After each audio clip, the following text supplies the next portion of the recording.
Hi everybody, Rad Mom here. Welcome back to the garden on this lovely summer night where we have something a little different for you on the channel. Wisecrack is here to tell us all about how concern for kids is just weaponized moral panic by the right wing. Where they use a false dichotomy to imply that all concern for kids in the public sphere is either cynical or misguided. Aren't you glad to know that your concern for yours or anyone else's children, or, by extension, the future of humanity, is completely misguided? But real quick, like the video if you enjoy my content, and subscribe to the channel so that we can all work together to drag feminism back into the real world, which is actually what we're talking about for once. This time it's the framing that we're arguing over, and they just bring so much into this. It's all here. Let's go.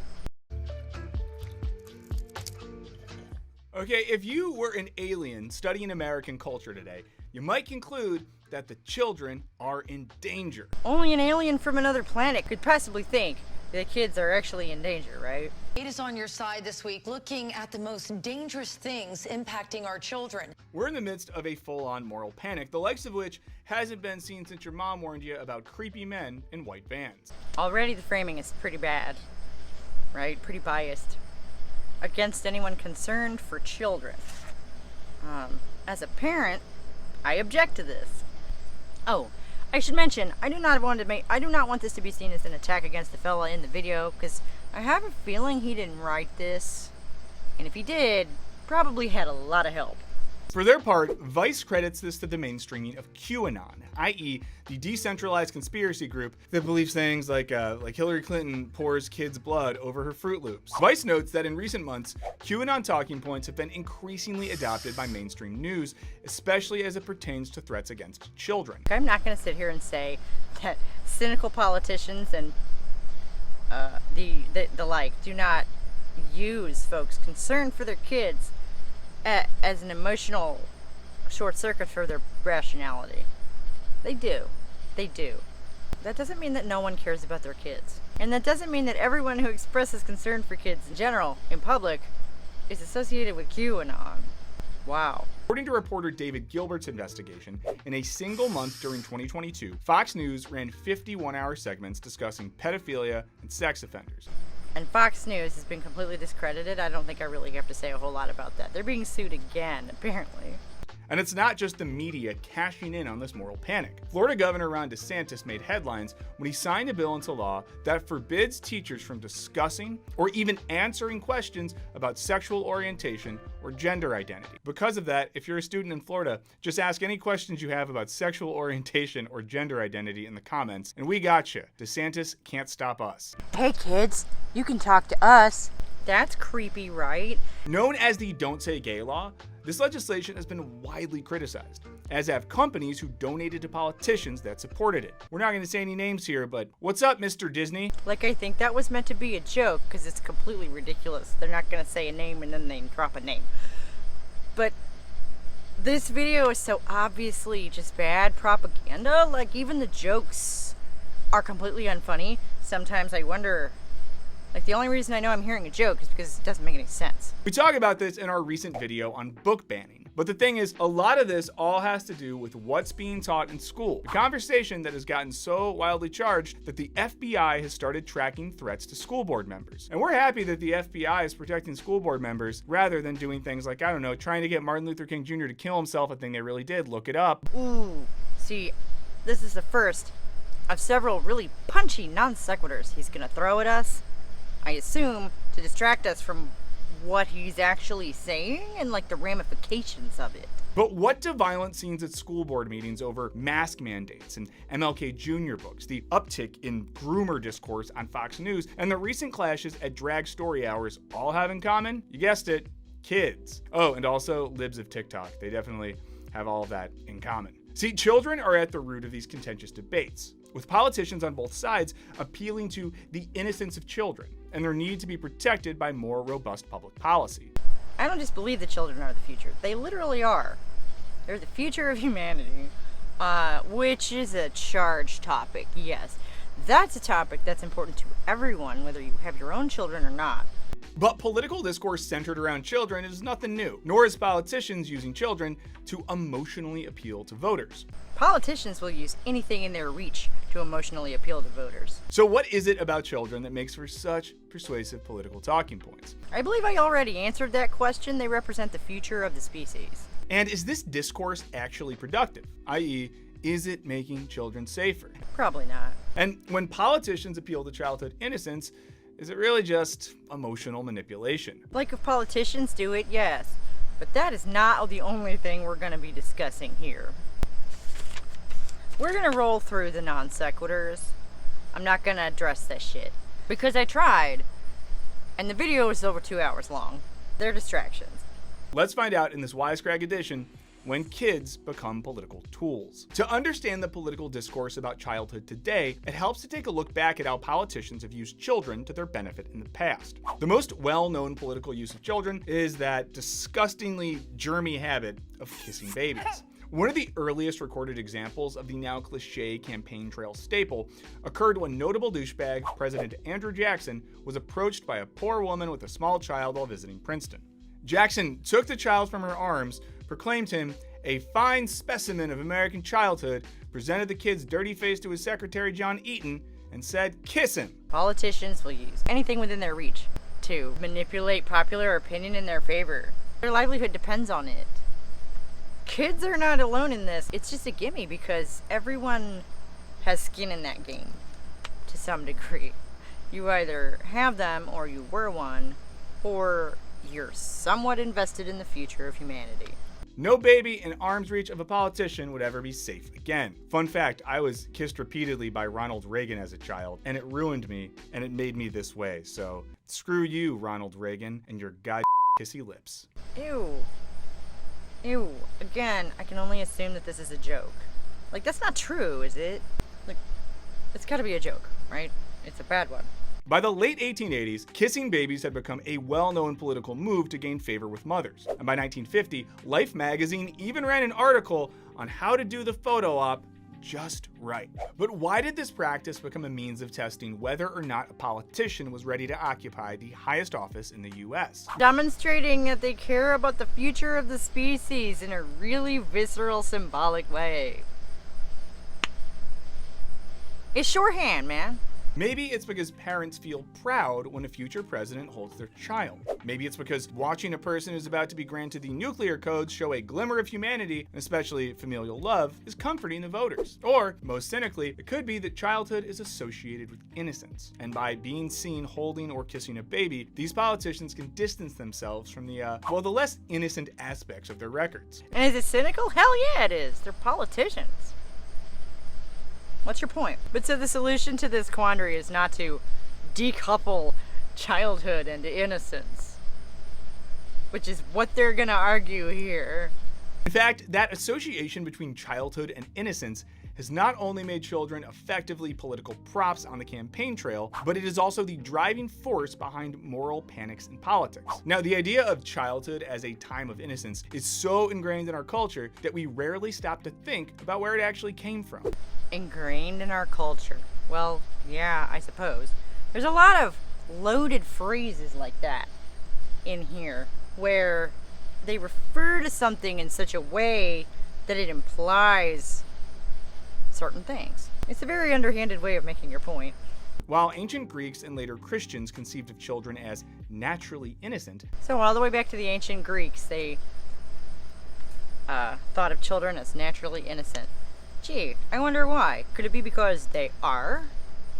When you haven't had the opportunity to experience life yet, that by definition makes you innocent. What is this? they mostly didn't treat them as such. For example, in the Middle Ages, the average child, aged 7 to 9, was sent away to be an apprentice or servant regardless of social class. Those who study medieval art contend that children are depicted as essentially mini adults. Right, but through most of history, people had to work really hard just to eke out a living and not starve. So they didn't so much have the luxury of insulating their small children from the world.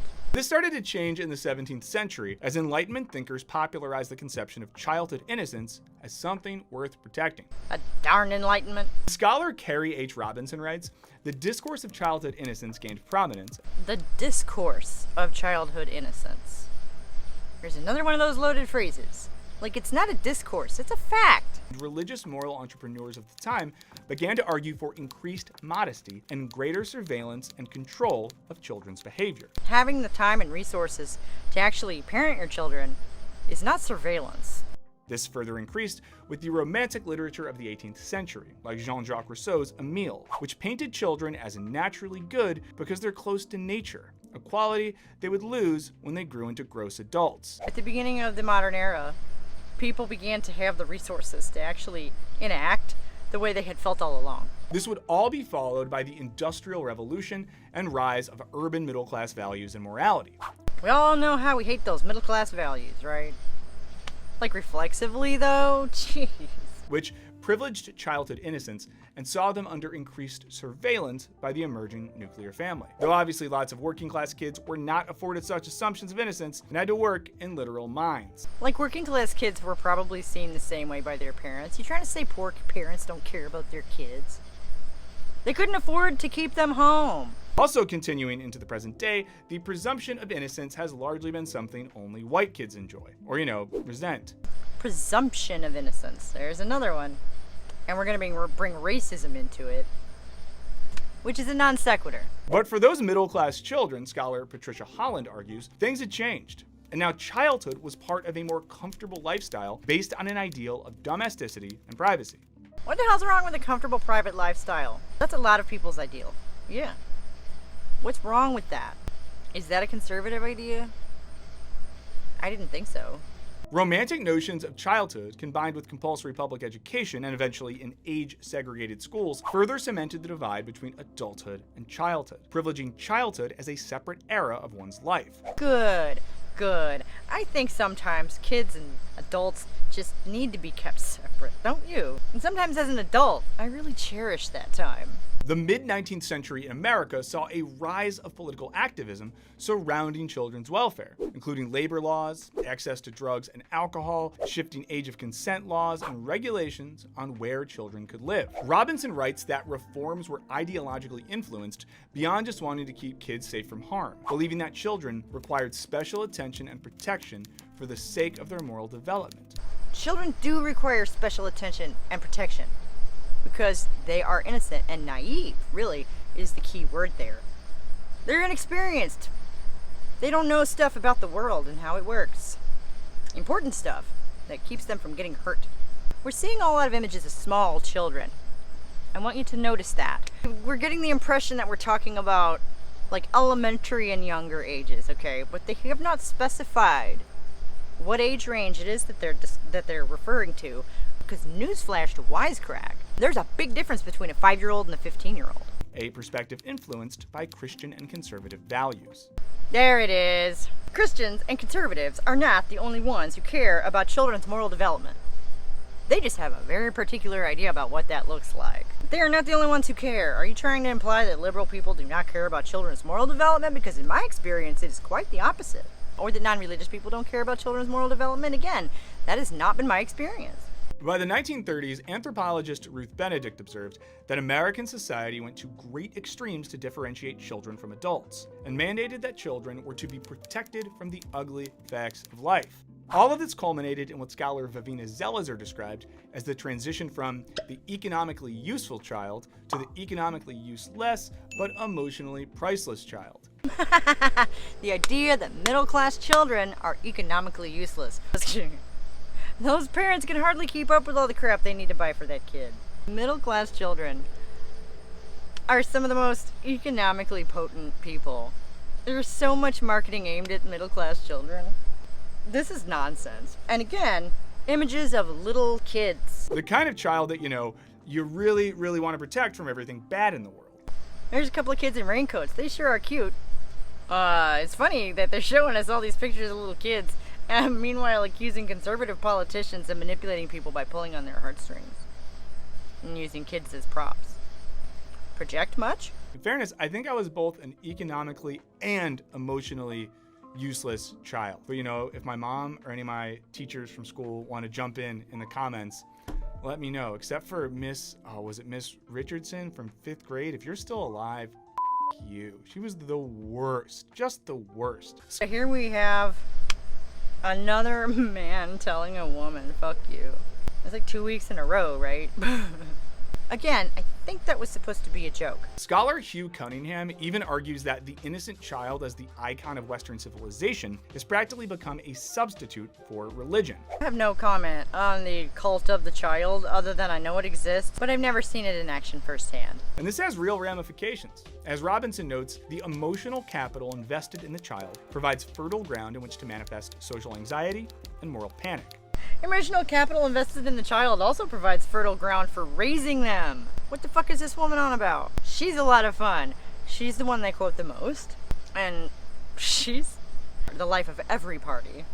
Since the 1960s, increased awareness of the realities of child sexual abuse has led to a series of moral panics around things like stranger danger and pedophilia, with suspected perpetrators often being queer folks. Paranoid groups tend to turn on anyone they see as the other. That's just basic human psychology. And when it comes to sexual stuff, it's gonna be the sexual other, I guess. It's not a good thing, but I don't see it as being particularly special.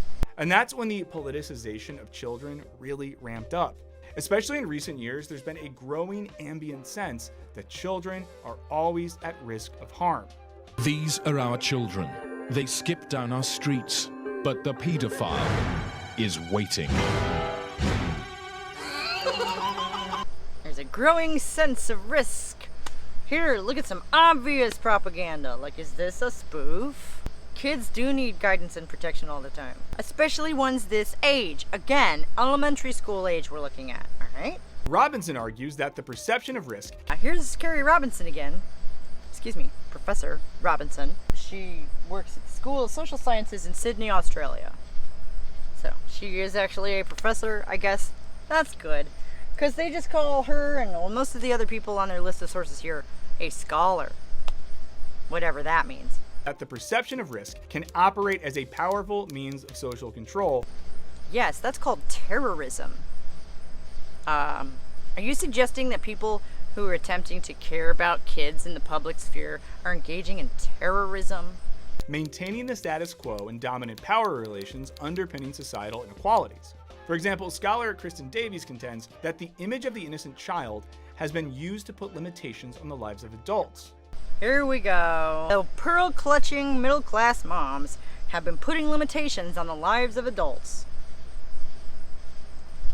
God damn it. Particularly queer adults. Oh my god, not the queer adults, oh no. How exactly is this moral panic affecting anything those people do at home in their private lives? Think of the discourse surrounding trans women today. If anyone had any doubts over whether there was a direct connection, culturally speaking, between pedophilia and trans women, there it is. They just made it for us. Why'd you bring that up? Not trans people, trans women. Which frequently boils down to the contention that trans women using bathrooms with young girls is dangerous. And specifically brings up the example of them using the bathroom with young girls. Way to go for the jugular there, Wisecrack. Despite all the evidence that this is a myth. And despite all the evidence that this is not a myth, Wispa comes to mind, but there are websites, plural, out there dedicated to collecting examples of how this can be dangerous. Y'all just keep on la la la la la la la. Sociologist Janice Irvine argues that in this way, panic around children and sexuality is used, especially by enterprising politicians, to foment strong emotions in communities in order to erode sexual rights. Is using the girls' bathroom a sexual right? Apparently this is at the top of their list. It is related to one's biological sex. Yeah, that's why he shouldn't be in there. In other words, anytime rights based around sex or gender are expanded, politicians can simply yell, "But what about the children?" to try and stop it. Because they're just using the children as props to curry favor with the women's. Silly women's. It also seems like those same politicians are always like, oh, let's go to church though. We need these kids back in church, especially the Catholic Church, where they're safe, where nothing bad has ever happened to children. That's another non sequitur, the sex scandals of the Catholic Church. Not touching that one with a 10-foot pole. This also has material effects on the kinds of things people want their children to be taught in school. Anxiety around sex ed is a prime example. What? Sexual education? Where'd you get this? I told you it's school. Oh, I thought we didn't have to worry about this until 9th grade health class. And I'm gonna go ahead and count Hank and Peggy as another non sequitur. I want to say this is from season 1. This cartoon is 25 years old. Irrelevant. With the topic being a flashpoint since schools became more involved in the subject in the 1970s and later largely adopted abstinence-only sex education during the AIDS crisis. I know we're all different ages and from different countries here, but let us know if you had any weird sex ed stuff at school in the comments. Okay, I want to say that personal sex ed anecdotes are another non sequitur. They're more closely related than any of the random asides so far. But like, this is scripted. I just remember being sent into a separate room where all the girls and all the boys went to one room and we saw a video, and then on the playground it was like, what did you guys learn? And then, nothing. I remember that too, where they separate you into different rooms. That was in the 5th grade for me anyway. I was 10. And then yeah, you don't really get anything else until high school. In the American school system, I guess. It's kind of interesting how much his experience resembles mine, actually. Nothing until a couple years later when a kid on the school bus named Will told me that sex is when a man pees inside of a woman. I believed that probably 2 years longer than I should have. Thank you for the illustration that kids do not understand any of this shit. Sociologist Sanika Elliott argues that these debates are about far more than the sex education curriculum. Yes, they are symbolic of the future of the species. They are fueled by and reproduce deep anxieties about childhood sexuality, gender, marriage, and the institution of the family. Debates about kids' sexual education reflect anxiety about humanity's future. Sexuality is rooted in reproduction, whether you use it for that or not. It is emblematic of the future of the species. And arguments about it reflect anxieties about that, which is a big topic, I grant you. An institution of the family. The framing of the concern for the future of the species is a conservative one. They're just trying to push it so hard, aren't they? The notion of children as innocent and in need of protection. The notion of children as innocent. I guess in the UK, a notion is a sewing bits or bob, like buttons or thimbles. Over here in the States, notions are ideas you get in your silly noggin that just aren't quite true. Silly women's. Makes for strong emotions about their access to sex education, which some fear might corrupt them. Concern for the nature of kids. Would that be our kids? Everyone's kids? Again, they don't specify what group of children they're talking about, but we've seen a lot of pictures of little kids. Concern for the nature of their introduction to sex is framed as strong emotions and fear. Because why would you be worried about them being traumatized? Which is what my concern's always been. At the same time, the abstinence-only education children commonly receive is typically framed in gender-normative and heteronormative lenses that render it irrelevant to many students. Robinson notes that there's a dominant discourse that holds that children are naturally heterosexual, which drives the kinds of anxiety around gender identity that leads to the Don't Say Gay bill.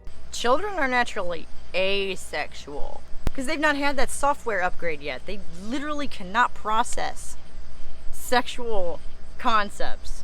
That's what puberty does. It installs that software upgrade. If you let it, something like 90% of people are heterosexual. I'm not one, believe it or not, but facts are facts. Okay, even in this modern day of gay acceptance, I think it's still only about 10% of the population who are homosexual. So if you're looking at a kid and you're trying to think about what their future might look like, it's a pretty safe bet to assume that they're probably going to be straight. And as a parent, you think about stuff like that. It's not creepy to think about stuff like that. That's part of your job. Yeah, kids are naturally asexual. What the fuck are you talking about? That's Gross. As such, Robinson argues that the regulation of children's access to sexual knowledge plays a critical role in the production of children as heteronormative sexual subjects. This regulation has serious implications for both the immediate and long-term health and well-being of children throughout their lives. So it is important. Why does scholar Carrie H. Robinson get to worry about my kids being traumatized by the just rampant sexual material that is out there, readily available for all, but anyone who's concerned about men in the girls' bathroom is the victim of moral panic? I don't feel that you've really made that point, Wisecrack. In short, anxiety around children's innocence makes them great political tools, but the end result is often policies that hurt children who don't conform to gender or sexual norms. I don't think that that's necessarily true. You know, like I say, the 5th grade video that we saw was literally about menstruation. I'm fairly certain that lesbians menstruate too. I don't want the little queer children to suffer, obviously. But they are an extreme minority, and everything we do regarding sexual education should not be catering to them. I'm sorry.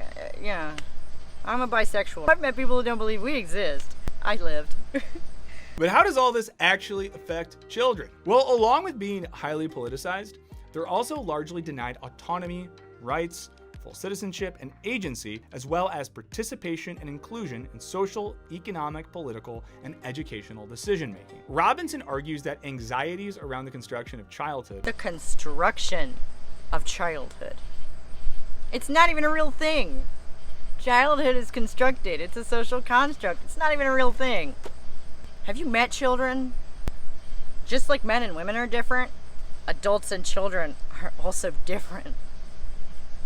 And, puberty is really kind of the dividing line there. Are used in trivializing children's active involvement in decision-making in both their own lives and in broader socio-cultural political areas. We trivialize children's decision-making because they lack the relevant experience and knowledge base to make these decisions. Yep, it's a responsibility that you take on as a parent, and that we as adults in general in society all have together. It's a dangerous, scary fucking world out there. And yeah, if you're introduced to some elements of it too soon, that can really mess with your head. That's part of why they're denied autonomy, because they don't know enough to protect themselves. As a parent, that's part of your job, is to deny them autonomy. Yeah, it is. And they don't have full citizenship. No, they don't. On the other hand, mothers didn't used to either. What are you driving at here? As such, the same conceptions that make children such an evocative topic for politicians also allot them very little say in what their lives actually look like. Most of us will probably remember that chafing more than a little, right? Especially as you get older, when you're not a little kid anymore. But so far, we've pretty much just been shown images of children, like elementary age children, primary school, right? A scholar, Henry Giroux, argues, lacking opportunities to vote, mobilize, or register their opinions, young children become an easy target and referent in discussions of moral uplift and social legitimation. They also become pawns and victims. They lack the experience and knowledge base, so if you try and give them the agency, they're not going to use it very well. And also, that's called neglect. They'll, just eat candy and watch television until they pass out. If they don't get to vote, why would they? Most adults have trouble understanding a lot of these topics. But they do not have trouble mobilizing or registering their opinions. Have you seen this thing? It's called the internet. Or as Robinson puts it, the apolitical child thus becomes a powerful political tool. This is like a 4-second long shot of a 2-year-old, maybe? He's adorable, but this little boy, I'm not even sure if this kid can speak in complete sentences. But is there a way beyond children's main political impact being passive? Are kids fated to remain political tools? Or can they reclaim some agency? And then we have this other kid who's maybe 8, doing a man on the street type interview by himself on a sidewalk with a microphone in his face. Well, that's an extremely common framing for a random person whose opinion we're expected to take seriously. It's subtle. It's subliminal almost. It doesn't last very long. But when you put all this together, like the ramifications of this and the fact that they brought up the trans women in the bathrooms, like, are y'all seeing what I'm seeing? Followed by the main argument of the video. As scholars Allison Gash and Daniel Tickner ask, what happens when young people break free of Young people. And I do want to point this out, that young children and young people are not the same group at all, are they? Young children are elementary and younger, right? Young people arguably refers to young adults. It implies more teenagers. the constraints, reject the protections, and instead assert themselves as autonomous actors. What happens when kids break free? We got one answer when then 15-year-old Greta Thunberg skipped school to protest outside the Swedish parliament to call attention to the climate crisis, starting a worldwide movement that has involved millions. These are teenagers. This is high school now, which is a completely different thing. That is a completely different phase of life. For most people, puberty is well underway by that point. And you have a lot more adult faculties with which to experience the world. 15 is not the same as 5. It's not.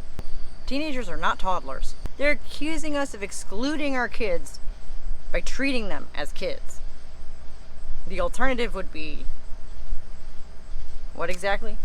Similarly, the 2017 March for Our Lives, founded by the survivors of the school shooting in Parkland, Florida, drew 800,000 supporters to Washington, D.C., in addition to inspiring 800 worldwide protests in solidarity with their fight for gun reform. Those mobilized teenagers are fond of saying things about how they are terrified, that they've been mobilized by fear over the inaction of the adults around them. You adults have failed us by not creating a safer place for your children to go to school. So we, the next generation, will not fail our own kids. We will... This is all wrong. I shouldn't be up here. I should be back in school on the other side of the ocean. Yet you all come to us young people for hope. How dare you? You have stolen my dreams and my childhood with your empty words, and yet I'm one of the lucky ones. That if we'd managed to actually protect them from things like climate change and school shooters, then they would be at home and they'd be happy about it. While it's tempting to view these examples as anomalies or as a byproduct of internet activism, young people have been at the forefront of political change and action throughout the 20th century. For instance, Gash and Tickner point to the Freedom Riders and the Student Nonviolent Coordinating Committee, which were led by young people and had a tremendous impact on the civil rights movement. Generally, teens and young adults are the people with the most mobility and free time to participate in activism. That's why they've been at the forefront of it for all these years, you know, especially when they are all together on a college campus. You know, they have a lot of advantages when it comes to organizing. This is well known. Although children today might never learn about that because of like book bans and their school board intimidation. Non sequitur alert. Book ban's bad. There. Still, the lingering sentiment that children, in all their innocence, ought not to be actively involved in political life looms large. It can be seen in Donald Trump's comment that Greta Thunberg should stop agitating and chill and go see a movie. And then we have Donald Trump standing in as the straw man for everyone who thinks that kids don't need political agency. That's not subtle at all. Like, why y'all lose your chill? Where's the subtlety? Where's the nuance? You gotta romance me, come on. The infantilization of children thus also makes it harder for children to be actualized as political subjects. Editing Sarah just jumping in here to say real quick that becoming an actualized political subject is what happens when you reach adulthood. That's what the age of majority is all about. While many would be content to keep using children and their presumed aura of innocence to aid their own political agendas, we suspect young people will continue to do what they've long done: reclaim that agency, reshape the narrative, and be active agents rather than passive talking points for politicians. At the same time, many will keep using Pizzagates and drag story hours and sex ed teachers talking about butt plugs and politicians stealing children to drink their adrenochrome to push forward their own agendas. And in doing so, children will remain depoliticized instruments for the political maneuvering of geriatrics with second homes. That's right, everybody, you heard it here first. Kids' rights! It's the next great civil movement of our time. This framing of these ideas implies that all political safeguarding concerns are either a misguided moral panic or a cynical ploy. Some of us do actually care about children. Jesus. And then that Wisecrack, they like to end with their, so what do you think? Summary question. This one's just such a false dichotomy. But what do you think? When children become talking points for politicians, do we forget that children are actually people? Or is childhood innocence really something that should be protected at all costs? Framing the debate in absolutist terms like that leaves a vast gulf between those two ideas, doesn't it? Do we forget they're people, or should we lock them away from the world?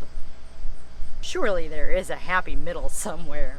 I guess at this rate, the kids are going to be able to tell us what it is. I think everyone should care about the future of humanity. Usually Wisecrack is just like some background pop psychology noise. You know, something to listen to is interesting, but not too interesting, right? This one blew me away. I've almost never heard such awful, blatant propaganda. For pedophilia, no less. And they wanted to be sure and let the trans women off the hook, specifically. Wow. Thank you so much for joining me tonight out here in the garden. Like the video and subscribe to the channel so that we can all work together to drag feminism back into the real world. Because we need it. I've been Rad Mom, and I'll see y'all next time. Bye.